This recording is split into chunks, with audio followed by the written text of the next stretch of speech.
Ever wondered how getters and setters work in Java? Well, you're in for a treat. Getters and setters, these two seemingly simple concepts, play a pivotal role in Java, and understanding them can significantly improve your coding skills.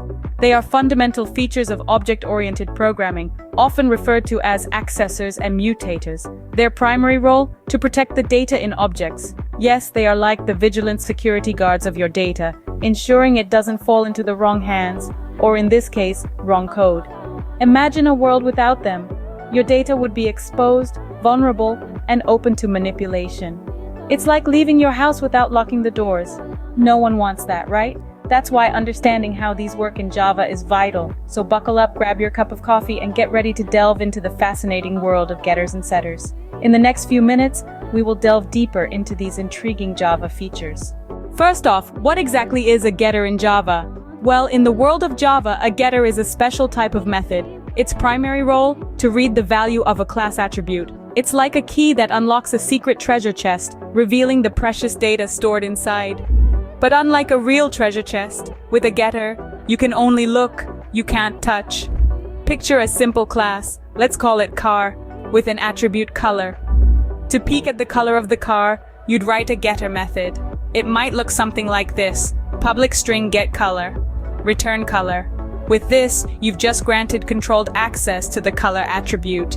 Now anyone can find out the color of the car, but they can't change it. How cool is that? Controlled access to data is a powerful tool in Java. So that, in a nutshell, is how a getter works. But what about setters? Now, let's turn our attention to setters in Java. A setter, in the world of Java, is a method that's often used to control the way we modify, or more accurately, set the value of a class attribute. Similar to a getter, a setter provides a controlled access to the attribute, but instead of retrieving the attribute's value, it lets us modify it. Let's illustrate this with a simple example.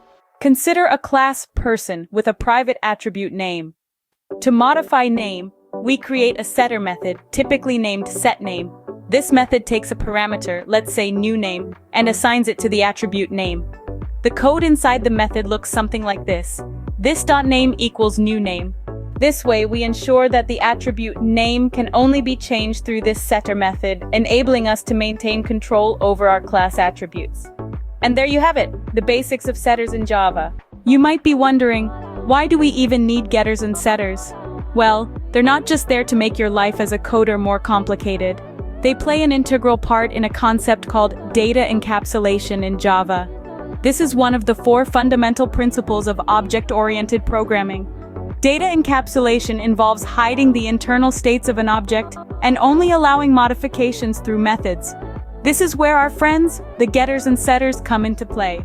Getters and setters provide an interface for other code to interact with field data, while keeping the underlying implementation hidden and under control.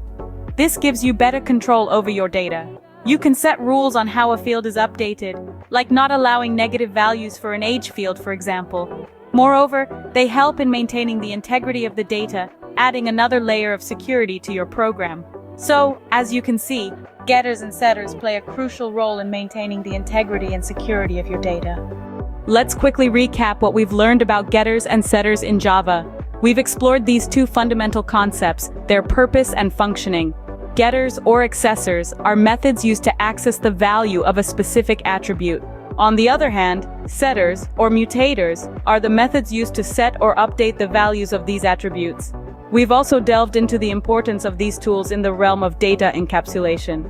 By allowing us to control the way data is accessed or modified, getters and setters play a crucial role in maintaining the integrity and security of our code. They ensure that our data remains safe from unwanted access and alterations. Remember, these tools are not just simple methods, they're the guardians of your data, the gatekeepers of your code security. So keep honing your skills and exploring these concepts further. Before we end, remember to subscribe for more Java insights and tutorials like this one.